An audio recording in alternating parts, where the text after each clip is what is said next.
In a car accident, I became a vegetable while trying to protect my wife. She brought me home and took good care of me. A year later, I finally regained some consciousness and could hear sounds from outside. But I noticed my wife's care became less and less considerate, and she grew closer with the neighbor's younger brother. They openly expressed their feelings and shared their intimacy right in front of me. Even my son hit me with his toy. Bad dad, stupid dad. I don't want a zombie dad. I want Eric to be my dad. My wife broke down and asked, "Why didn't you die in that car accident?" I tried desperately to stay alive, but I never imagined she wished I had died from the start. When I finally woke up, I said to her, "As you wish, let's get a divorce."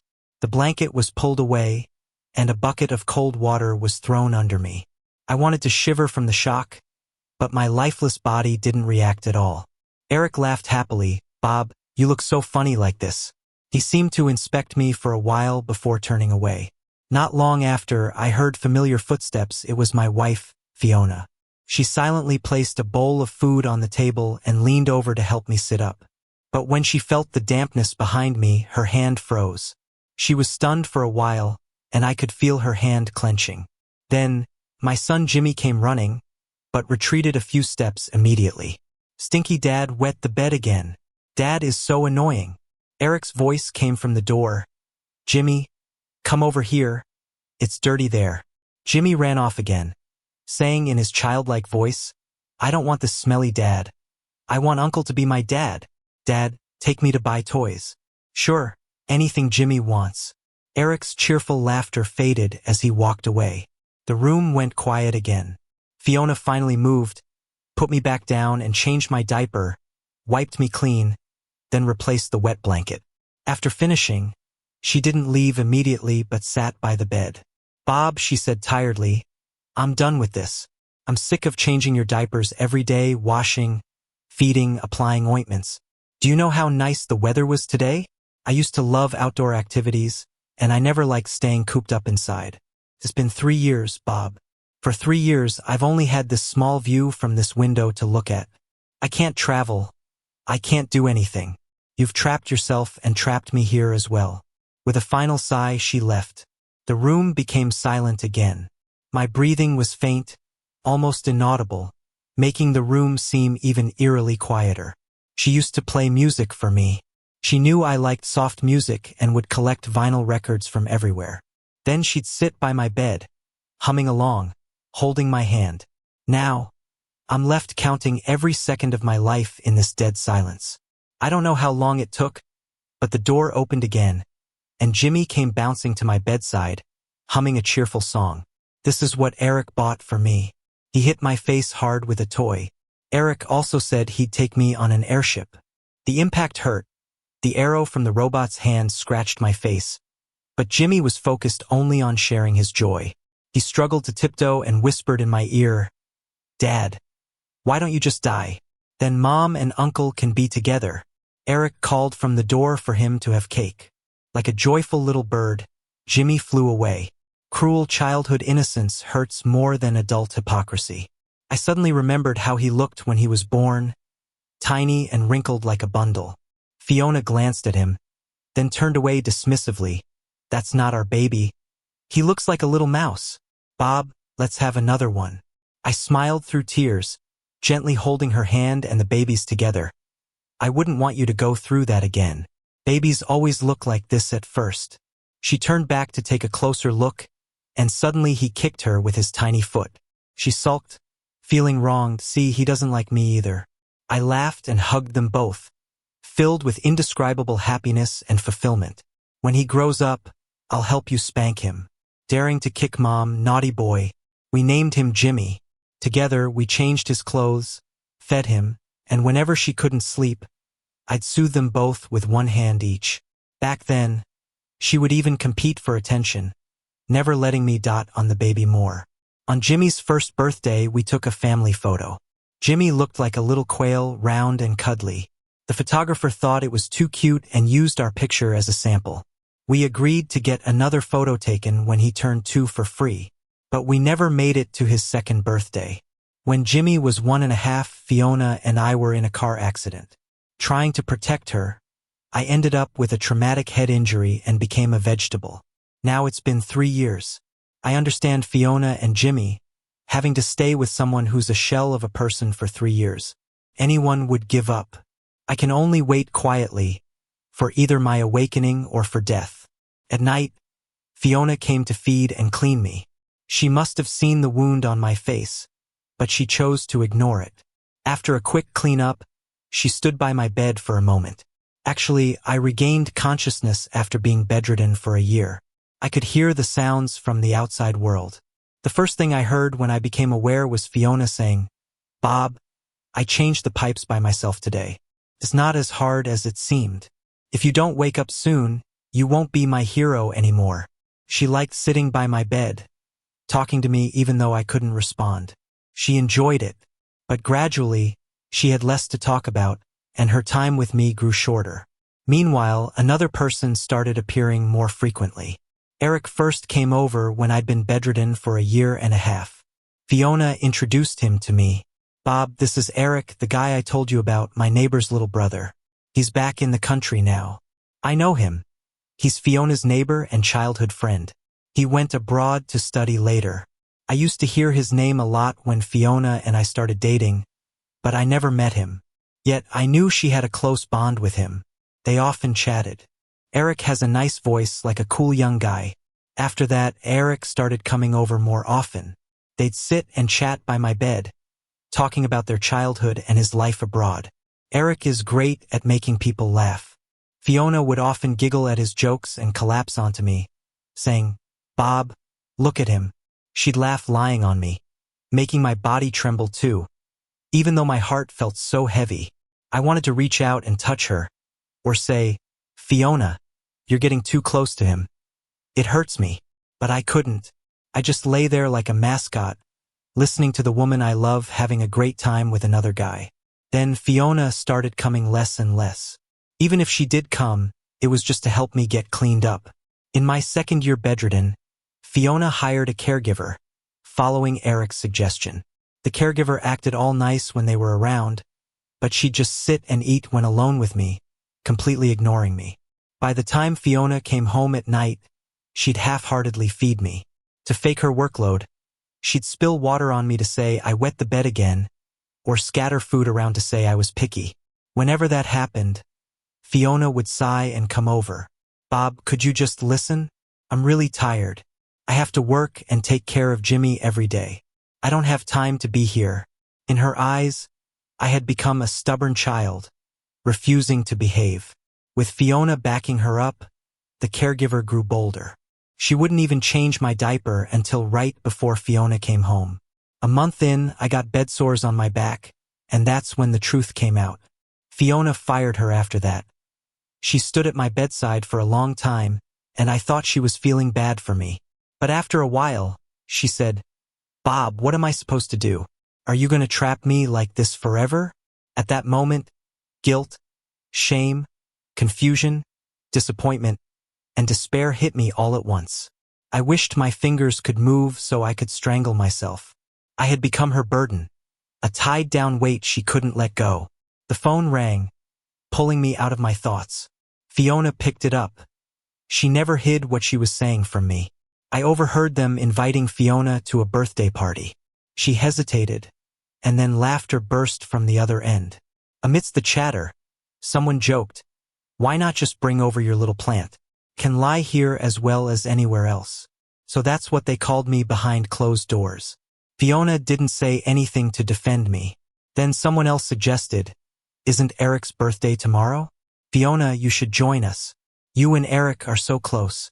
Yeah, didn't you get him a gift?" Fiona hesitated for what felt like an eternity to me. She'd never left me overnight alone before. She must know how dangerous that could be for someone in my condition. Yet she agreed. Okay. She hung up and stood silently by my bed, probably wanting to explain herself, but said nothing. Instead, she patted my cushions with 4 layers, then left. After laying there for 3 years, I had wasted away to skin and bones, and those cushions were painfully uncomfortable. But I understood that I should just be quiet and not cause trouble like a real plant. I don't know how much time passed, but it felt like it should have been morning. Suddenly, there was the sound of chaotic footsteps in the hallway, and my room door slammed open. Fiona, reeking of alcohol, collapsed onto me. The pain of that moment was breath-stealing. As my mind cleared, I realized her hand was clutching the collar of my pajamas so tightly, it felt like she might choke me. Ha ha ha, you're sleeping so soundly. 3 years, and you're not done sleeping yet. Her yelling pounded in my ears as her nails dug into my skin. I wished I could react, show her I was awake now, tell her not to cry, that we could go back to how things once were. But I couldn't do anything. I was just a lifeless block of wood. She staggered off, half laughing and half crying. 3 years ago, everyone envied me, said I was so lucky to have married you, you being so considerate and gentle, that no other man in the world could measure up. But now they all laugh at me. They call you the little plant, asking if you ever respond, daring me to touch you and maybe you'll wake up. They're making us their joke, Bob. She cried into her hands, her voice muffled, tearing at my heart. Felt like all my nerves were buzzing and shaking. I screamed at myself to wake up. Don't just lie there watching your love fall apart right in front of you. Fiona seemed to fall to the floor, her voice rising and falling. Today, someone drunk at a nearby table harassed us. If it wasn't for Eric, I would have been in trouble. Bob, where were you then? Oh right, you're part of their jokes. They say I'm like a widow, ask if I have strange fetishes. They talk about how hard my life is, while secretly ready to laugh themselves silly. The once high and mighty campus queen, what's her life like now? Why am I their punchline? She stood up, walked over to the bed, and shook me hard. I'm doing everything, being a man, a woman, a mom. I change light bulbs, fix circuits, assemble furniture. I even repair the car, move heavy stuff, change windows. I can do it all now. So what use are you to me? Fiona left, and the room went quiet again. There was a faint smell of alcohol in the air, reminding me of when we first met. Her cheeks were flushed, pushed toward me by her friends. She lost in a game of truth or dare, so she had to confess to someone. In front of me, she couldn't lift her head, with a faint scent of alcohol and a flushed face. She was like a ripe peach. Our friends were cheering her on from behind. She finally lifted her head, eyes shimmering. I like you. I caught her as she tried to run away embarrassingly and said softly, me too. Her confession during a game was a secret I had kept hidden in my heart for so long. After we got together, I gave her 2 full photo albums of pictures I secretly took of her. She blushed, fluttered her eyelashes, and handed me a diary from her bag. It was filled with bits and pieces about me. She loved watching me on the basketball court. I loved the way she enthusiastically cheered in the stands. We, the campus heartthrob and beauty, were meant to be together. We became the fairy tale of our school. After graduation, we got married without a hitch and had Jimmy. Through countless days and nights, we snuggled together, dreaming of our future. She loved to add, whoever lets go first can never look back.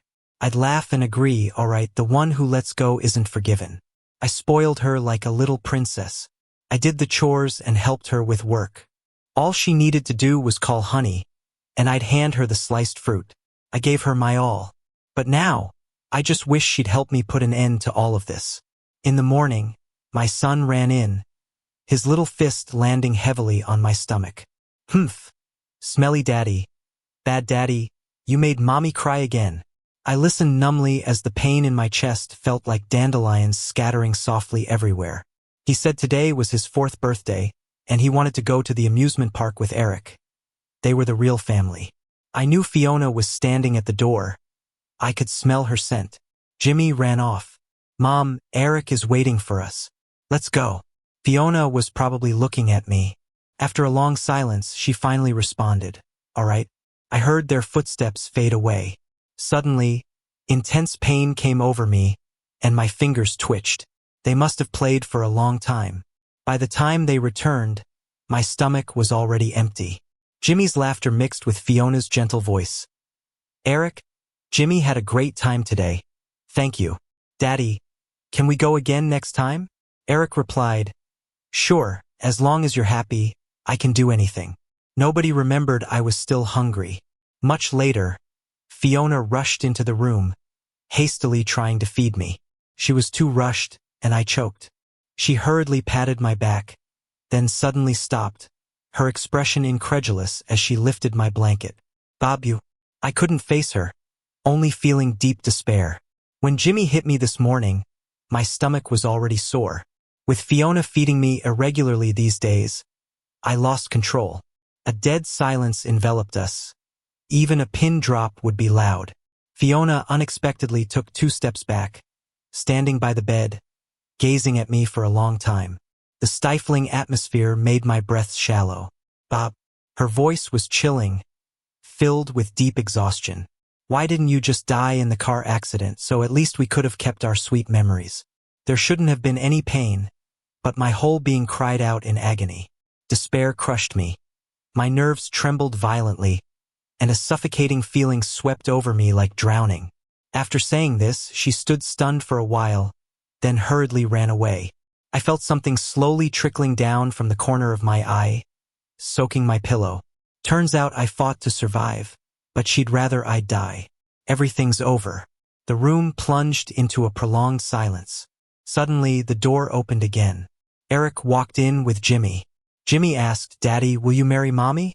Eric answered, "Of course." Then he leaned in close to my ear. "Bob, you might not know that crash wasn't an accident." I called Fiona with an accident story. She must have been so worried, he chuckled smugly. "What I can't have, no one else will. But this works too. Now that you're paralyzed, she'll belong to me." I was already in despair. No further provocation could hurt me. Feeling maybe it wasn't enough venting to someone unresponsive, he added more. "I've already slept with Fiona on my birthday. A heart can indeed be torn countless times." Seeing my tears didn't change his mocking laughter. "Bob, it's good you're awake. Now just lie here and witness our love." After he left, I tried moving my fingers again, managing a slight movement with all my strength. I wanted to try again. Maybe I can wake up and fix all this. The next day, surprisingly, my mom came. Her health's always been poor. Every visit was a strenuous trip. Fiona once felt sorry for her, so visits weren't frequent. Mom sat by my bed, chatting away. Towards the end, she began to choke up. "Bob, maybe I won't live to see you wake up. I've been diagnosed with cancer, it's advanced." My heart shattered, struggling to move my finger. Mom saw, excitedly calling Fiona. "Fiona?" Bob moved his finger. "He's awake." Fiona's voice came back impatient. "Mom, you're seeing things." Mom insisted, "Really, Fiona, come and see." Bob really moved, but her hopes were dashed as Fiona's voice echoed down the hallway. "Mom, it's an illusion. The doctor said he won't wake up. I'm gonna Eric's art exhibit, gotta go." Sensing Fiona's coldness, my mom didn't follow, yet she held my hand. "Bob, you're awake, right?" That day, she sat with me a long time, gently cleaning my body, feeding me, caring like when I was a kid. But Fiona never returned. My mom worried, tried calling Fiona, but there was no answer. She decided to call outside, but suddenly she fell heavily to the floor. I heard it and felt anxious beyond words. Intense willpower let me open my eyes, seeing my mom struggling for breath, her face already pale. She reached out to me, "Bob." I wanted to save her, but I couldn't get up. At that moment, Jimmy walked by the door. Mom called out to him, asking him to call 911, saying I was already awake. But I saw Jimmy shaking his head. He stepped back, his face, an eerie resemblance to mine, full of indifference. "No," Eric said, "if you wake up, I won't have a complete family anymore. I don't want a disabled dad like you." He turned and ran away. I was devastated, watching helplessly as Mom lay on the floor, coughing up blood. I don't know where I found the strength, but I fell to the ground, crawling to her with effort until I touched her phone. I didn't have the energy to find a number, so I just pressed the first one. Fiona's name scrolled on the screen, and then the call ended. In that second, something shattered completely in my chest. I was finally out of strength. Mom was just within reach. Her loving eyes looked at me, her lips moving without making a sound, but I could see she was saying, "Bob, live well." Before I passed out, I saw Fiona rushing over in a hurry, and I heard my own hoarse, broken voice. "We're getting a divorce." When I woke up, I was already in the hospital. Fiona looked pleasantly surprised. "Bob, you're really awake." I immediately grabbed her sleeve and asked, "How's my mom?" In 3 years, she hadn't changed much, still as beautiful and striking as before. Jimmy stood next to her, and when he saw me looking, he quickly hid behind Fiona. His obvious disgust didn't sadden me. I just shouted hoarsely, "Where's my mom?" Fiona's eyes flickered with guilt and panic. "Mom has already passed away." I felt like I was plunged into an icy abyss, collapsing onto the bed. I couldn't hear anything, gasping for air like a drowning fish, seeing only Mom's final gaze at me. Overcome with grief and anger, I grabbed her collar. "Why didn't you answer my call?" Fiona explained with difficulty. "Bob, I didn't refuse to answer. You only had eyes for your lover."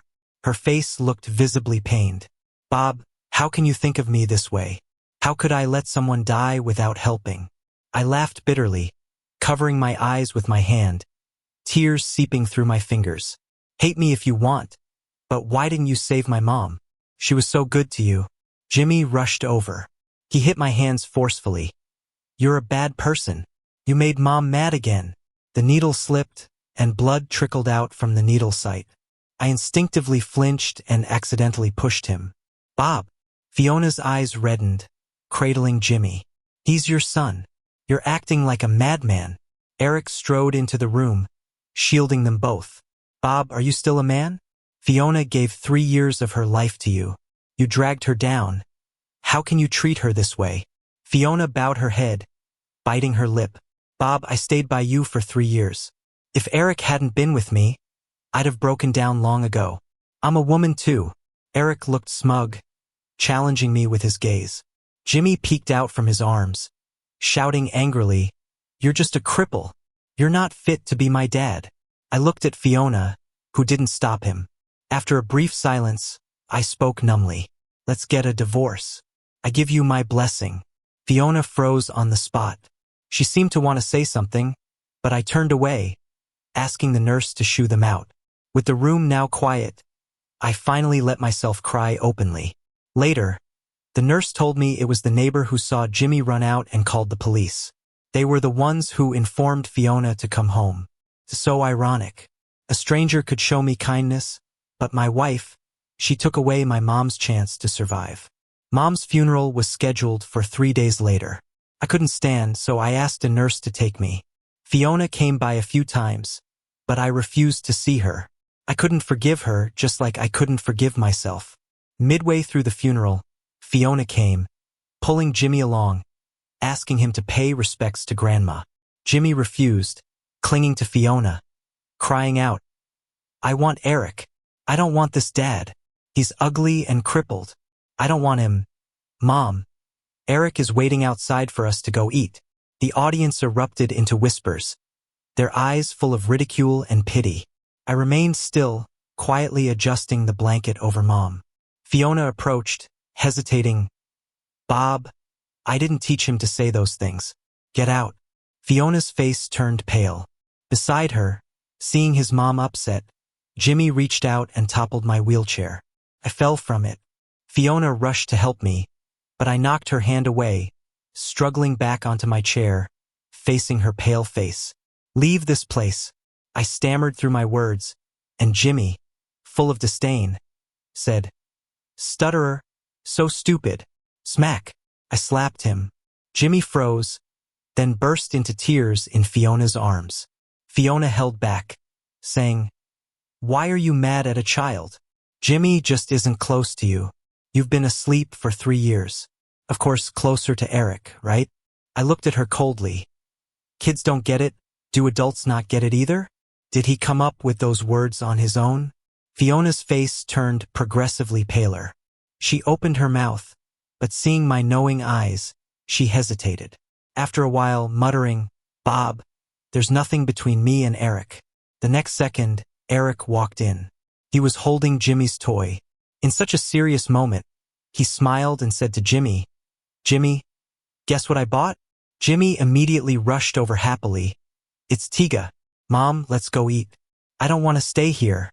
I gave a self-deprecating smile and looked at Fiona's panicked and anxious face. I called security and had all three of them escorted out. Fiona struggled and shouted to me, Bob, let me bow to Mom one more time. No need. Mom only needs me. After the funeral, I reached out to my friend Mike. I had nowhere to go and could only stay at his place for the time being. Mike was my college roommate and buddy, and also a witness to my love story with Fiona. Seeing how things had unfolded, he also felt a bit sorry. I didn't have a phone, just Mom's. I texted Fiona to set a date for the divorce. Fiona called me directly. Bob, let's talk. I can explain what Mom said. I cut her off. After the divorce, Jimmy will be with you. The house is also yours, as payment for 3 years of caregiving. Fiona fell silent, her voice trembling. What do you mean?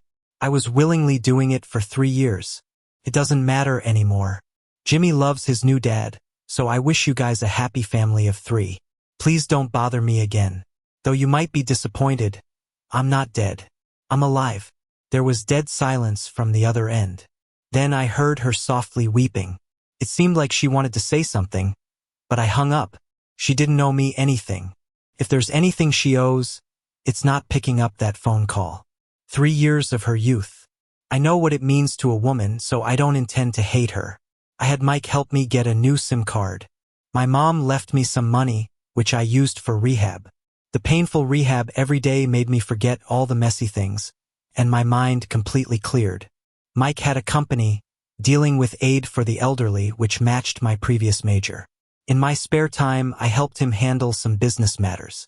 Before I knew it, the day for the divorce arrived. Early in the morning, Mike drove me to the entrance of the Civil Affairs Bureau. I got out of the car, leaning on my crutch, and walked to the front door. Fiona was already there, her back to me, lost in thought. In the distance, there was a car parked, probably Eric's. Hearing something, she turned around. She had lost weight, her eyes had dark circles, and she looked mentally unwell. She looked at me from head to toe, staring at my crutch. Are you okay? I nodded, glanced at the time. It's open. Let's go in. I lifted my foot to go in first, but Fiona didn't follow. I looked at her suspiciously. Fiona walked over, hesitant yet anxious. Bob, the day Mom got sick, Fiona, don't force me to hate you, okay? She shuddered, her eyes widening. I turned around and looked at this face that had been my companion for 8 years. Actually, I could hear from the first year. I looked at her disbelieving eyes and continued, you brought Eric in front of me, you let Jimmy call him Dad, you celebrated birthdays with them, you whispered secrets when you were drunk. I know all of it, including your wish for me to die. Enough! She covered her ears, her face as pale as a sheet, collapsing weakly. But I don't blame you. It's normal to have doubts when faced with a beloved who might never wake up. But Fiona, we can't go back. We were separated by Eric, by Mom, by your curse. We can't go back. The day after the divorce, Mike flew with me to France, a country where romance floats in the air. Mike had a branch office here and needed a trusted person to manage it. I put my heart and soul into work. Every night, I worked until the early hours. At 5 in the morning, I got up to continue working, trying to make up for the 3 lost years and reconnect with the world. My body was recovering bit by bit. Though on countless nights, the muscle pain made it hard to sleep, I was happy. It meant my body was getting back to normal. A year later, the company's business tripled with my efforts, and performance soared every month. Mike called to congratulate me, saying that if I stayed in France for 2 years, he'd buy me a house and let me not come back. I sensed something off in his words. He hesitated, don't know if it's okay to say, but 6 months ago, Fiona married Eric. Oh, I responded, keeping my composure. Mike was suspicious. You're not mad? If Mike hadn't mentioned it, those names would have been erased from my life. I didn't love or hate Fiona anymore. I just wanted to start a new life. Mike said we'd need someone from home to expand business in France. He looked mysterious. When they arrive, you'll understand. When we met, I understood why Mike was so happy. The newcomer was my college classmate, a famous campus genius, Linda. Linda had a nickname back then, Ice Beauty. Not only was she beautiful, but her aura was unique. She seemed indifferent to men and focused solely on studying. We had crossed paths a few times. Once, I helped her with a presentation until late, and to thank me, she bought me a cup of milk tea and that was it. Years later, her aura was even more striking. I invited her to dinner.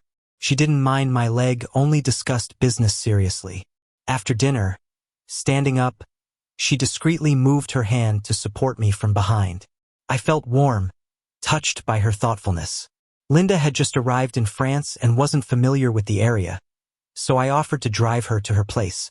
As we got to the car, a surprised voice called out, "Bob, it's been a year since I last saw Fiona, and she seems thinner than before." Standing on the streets of France, she gave me this surreal feeling. Fiona hurried over to me, her eyes full of emotions I couldn't quite read. "I heard someone saw you in France, so I thought I'd try my luck. And here you are. Can you walk? Are you still in pain?" "I brought some medicine from home, specially requested from the old professor," she said. I frowned, stepping back. "Do you need something from me?" Sensing my awkwardness, Fiona's smile froze as her gaze shifted to Linda. "Are you Linda?" she asked. Linda nodded, extending her hand. "Nice to meet you." Fiona sized us up, and her expression soured. Awkwardly, she asked, "Why are you two having dinner together?" I replied, "I don't have to explain to you." Fiona looked up at me, her eyes suddenly red. "I flew all this way to find you, and this is all you have to say to me?" I couldn't understand what she meant. We were divorced, she was married. Why was she looking for me? As a gentleman would, I advised, "It's getting dark. You should head back. It's not as safe here as it is at home." A glimmer of happiness appeared in her eyes. "I knew you still cared." I paused, surprised. She shoved a bag into my hand. "Take the medicine as directed. I'll come find you tomorrow." With that, she waved and ran off before I could respond. I looked down at the bag of medicine, noticing Linda eyeing me curiously. Confused, I glanced over. She cleared her throat awkwardly and asked, "Bob, do you still have feelings for her?" I chuckled and shook my head. "No, of course not." She made a no sound, then grabbed the bag from my hand and tossed it into the trash. "Well, I'll take care of this junk for you from now on." Somehow, Fiona got a hold of my phone number. She called every day without fail to say good morning, afternoon, and night. Sometimes she appeared outside my office with food she made. I wasn't sure what she was up to. Every time I asked her to take it back, but she persisted. I had so many clients calling, I had to block her, but she kept changing numbers. Once, after a factory tour with a client, I saw her waving at me happily from a distance. That time I was really annoyed. I've always been able to keep work and personal matters separate. When I confronted her, she seemed almost hurt, handing me a knee brace she'd sewn. "I sewed this myself with padding and herbs.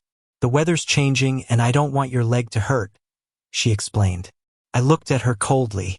"Fiona, you're married. Or do you enjoy sneaking around? With Eric with me?"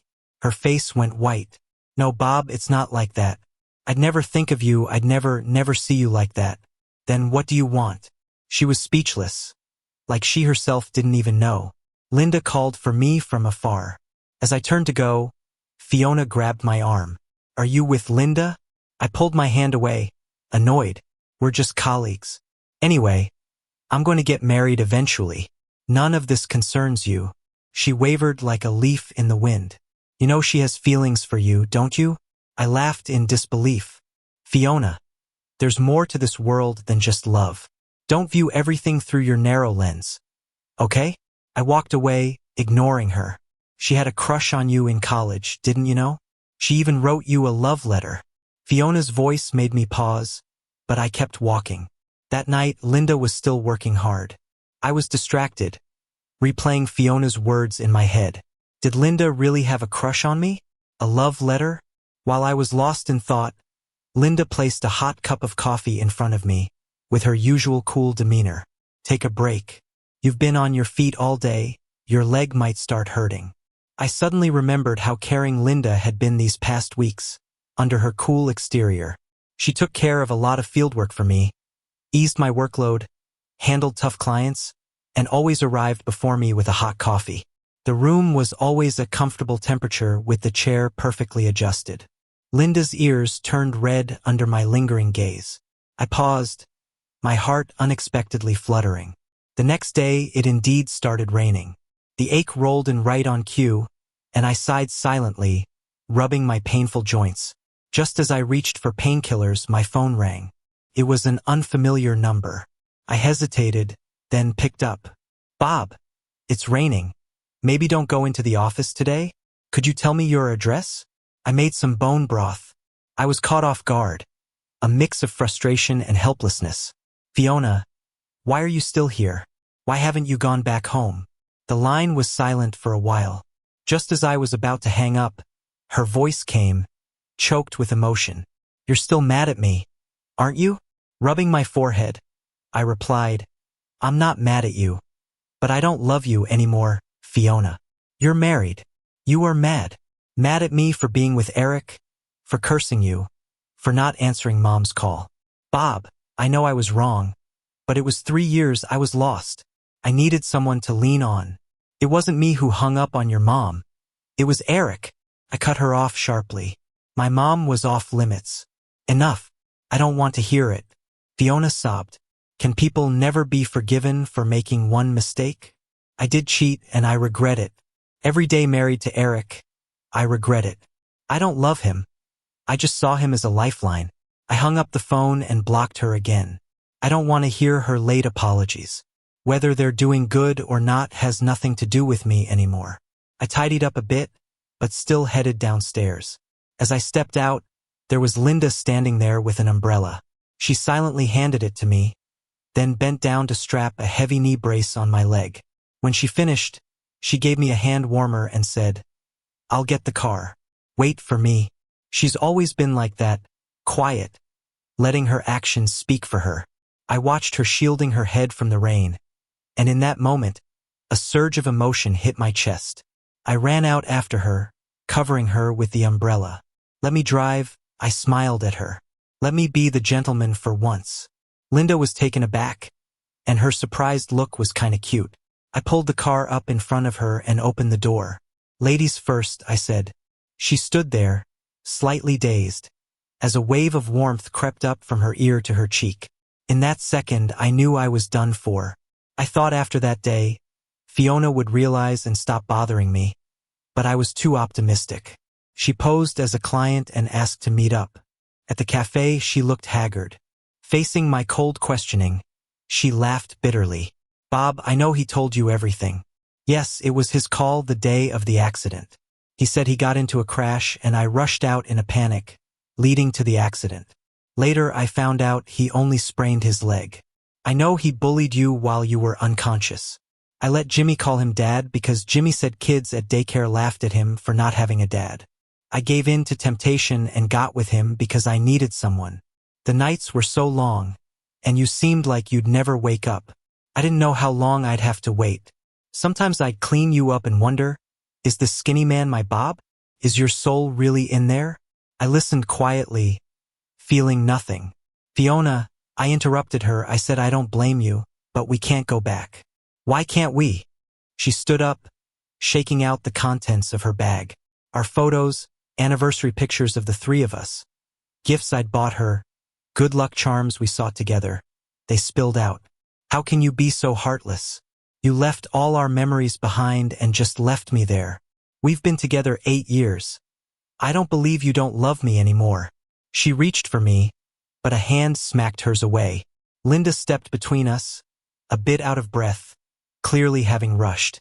I checked the client info and felt something was off, so I came. Are you okay?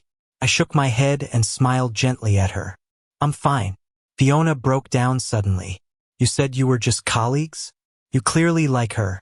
Lover's eyes don't lie, Bob. You're cheating. Falling for another woman. People around us started looking over, some even pulling out their phones to record. Just as I was about to explain to avoid affecting the company's future reputation, it was Linda who spoke first. It's me who likes him. I'm pursuing him. Fiona, you and Bob are already divorced, and you were the one who cheated first. I'm not as forgiving as Bob. If you continue to slander him, I'll sue you."